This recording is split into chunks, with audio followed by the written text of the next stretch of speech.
And then Hunger Games, of course. And now you're working on the second one. So talk a little bit about Katniss and how you found her and nailed her. I loved the books, and I don't know. I just kind of did it. It's like you just read your lines like you're reading a book. You know what I mean? When you're reading a book and then you read what they're saying and you kind of play what the characters are saying in your head, and then I just do that out loud. But she's become a real inspiration and a role model for many women around the world. Yeah, and it's just, and in the second book, she becomes even more of a rebel. Yeah, that's what I love about the second book is when she starts to really own this, because it's been this. She's such a powerful person that has changed this world. This one young person has kind of overcome this oppressive regime. She hasn't overcome it, but she's definitely pissed it off and stood up for this. And I liked that she was this hero that didn't want to be a hero. She just kind of didn't really know it. She was just kind of acting, how she reacting to her situation, and instantly tries to deflect it and doesn't want to own it. And like, I was acting out of love. I wasn't acting out of defiance, and wants to push it away. And in the second movie, I like that. That's when she owns it and she realizes what she has, and she uses it. Can you compare a little bit working with Gary Ross with working with Francis Lawrence? They're different, but they're both the same. It's, Gary, I loved, I got so close to, and he's so, because he's a writer, he's very it exactly the way he wants it in his head.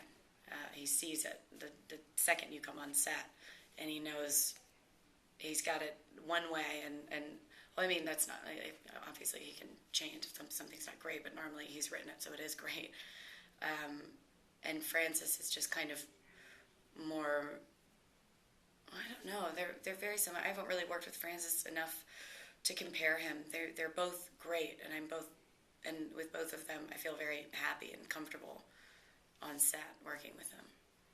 And was the athletic nature of your role, was that a challenge? Was that something you had to really fight to get good at? Yeah, archery is I had to, I feel like for the first movie was me learning, I had to just learn archery techniques. It's not an easy thing to learn very quickly and do it properly. And so that was the first movie. Fortunately for this movie, I know archery now, so we can start incorporating like cool stunt stuff. And I love it. I like getting in. I hate gyms, and I hate but it's so different when you're actually doing it for something. So I really enjoy the training. So back to Bradley Cooper and David O. Russell. This was hard, wasn't it? I mean, to get the comedy and the emotions and nail it right. Talk about working with them. And is there a scene that was one particular challenge for you? Maybe that big scene at the end.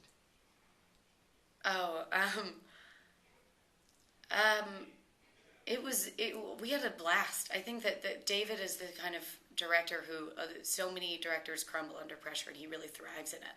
He likes. We had 34 days, and he just went. He was a machine, and did such a good job, and it was kind of like it had such a powerful energy on that set. Like we were all and we all wanted to make it good. We all wanted to keep going. Because we all really believed in it. So it was fun. It was difficult, but only really just in timing. And he would do it many different ways. Yeah, but it was great. And sometimes we wouldn't. Sometimes he would be he would like it the way it was, and we'd finish the scene in 30 minutes and move on. And then other times we tried it. We could have made a million different movies with the way that we shot it. And that big group scene at the end, you got applause last night. Probably just for memorization. My dad says it's because I was drinking a Budweiser, not a Bud Light. But that took a while. That must have been really tough. That was funny because I've never read my lines the night before I go to sleep, or prepared, which is a terrible thing to say.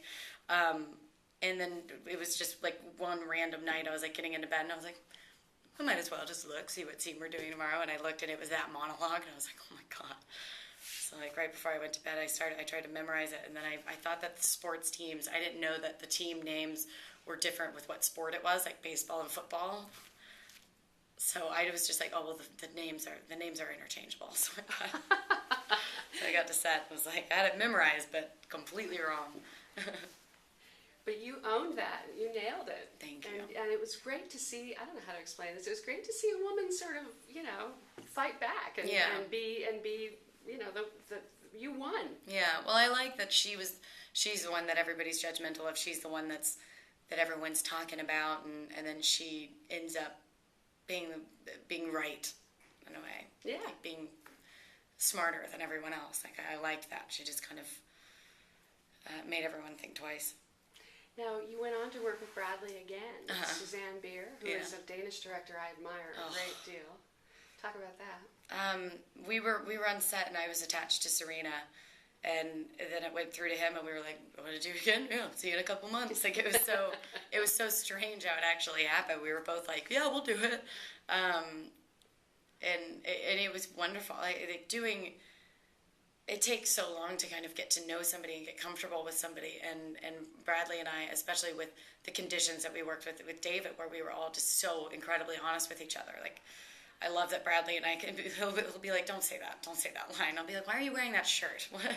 And there's not a lot of people you can be that way with, so I love working with him. So going forward, you have this sort of Hunger Games franchise, and you know how lucky you are to have that. Yes. But it gives you a little bit more freedom to make other decisions. Are you thinking about that? Like you can really turn things down that are crappy. If you wanted to. Well, fortunately I was on a sitcom when I was a teenager, so I've always felt that way. I've always kind of been like, I don't have to do things I don't like. Like I can pick and choose. It's definitely made me pickier because I don't have enough time. Like if I'm going to do the movie in between Hunger Games, it's got to be good or else I'm going to be exhausted for no reason. So the indies are fine with you? Oh yeah, that's what I want to do. And you're looking for more diversity or something that you can just sink your teeth into? There's really something, yeah, it's not really anything specific I'm looking for. It's really just reading, and you just know it's a story that you're interested in, and you want to tell it, and a character and a director you want to work with, like all of those things. It's not. I don't go out searching for a certain character, or I want to do this now, or I want to do that. It's script to script. And what else have you got coming up besides Hunger Games and the Suzanne Bier? Yeah, well, Serena. I just finished with Suzanne Bier. I'm doing Catching Fire now. I've got a movie called House at the End of the Street is coming out in September 29th. It's been a while. Say the wrong date. Yeah, I know. Waiting for you to get even more famous before they release it. Yeah. That's it?